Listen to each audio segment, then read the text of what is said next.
เมืองหาดไซฟองสร้างกระบวนการอนามัยวันเสาร์แดงเพื่อซุมเซยวันกรรมกรสากลซึ่งได้อนามัยอยู่ตามถนนท่าเรือเ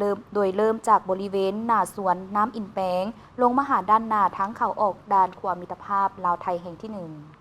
ในวันที่ 2 พฤษภาคม 2026 องค์การปกครองเมืองหาดไซฟองนครหลวงจันทน์ได้นำพาพนักงานและทกรภายในเมือง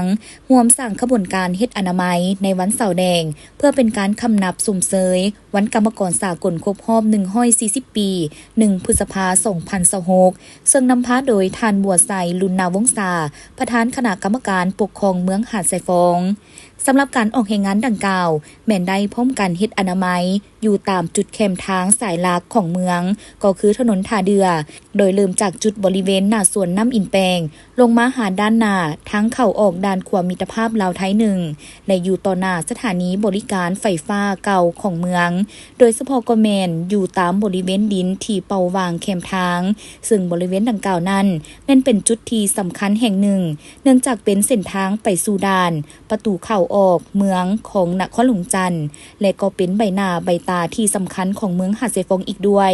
แต่สิ่งที่บ่อยากให้มีนั่นก็คือในบริเวณดังกล่าวพัดเต็มไปด้วยเศษถุงยางขี้เหงื่อต่างๆที่ถูกทิ่มป่าไว้แบบสะสายเรียบอยู่ตามแคมทางสายหลักซึ่งได้สร้างภาพพจน์ที่บ่จบงามและความบ่เป็นระเบียบให้กับบริเวณดังกล่าวที่สำคัญนั้นแม่นได้ส่งผลกระทบโดยตรงต่อสภาพแวดล้อมและมีผลกระทบต่อกับสภาพรวมของเมืองหาดไซฟองก็คือนักท่องเที่ยวแต่เห็นได้ความสำคัญดังกล่าวทั้งการนำของเมืองหาดไซฟองจึงได้นำพาพนักงานทหารตำรวจและการจัดตั้งบ้านต่างๆบริษัทห่างห้านนักธุรกิจผู้ประกอบการตลอดฮอดครอบครัวพ่อแม่ประชาชนให้พร้อมเพียงกันเข้าร่วมในขบวนการอนามัยทำความสะอาดสร้างให้มีความเป็นระเบียบจบงามอยู่ตามสถานที่สำคัญ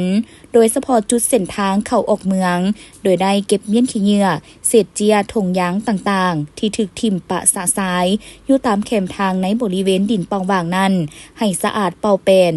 ทางนี้ก็เพื่อพร้อมกันตั้งหน้าเอาใจใส่ปฏิบัติตามนโยบาย6 ส.ของนครหลวงจันทน์โดยเฉพาะแมนส.สะอาด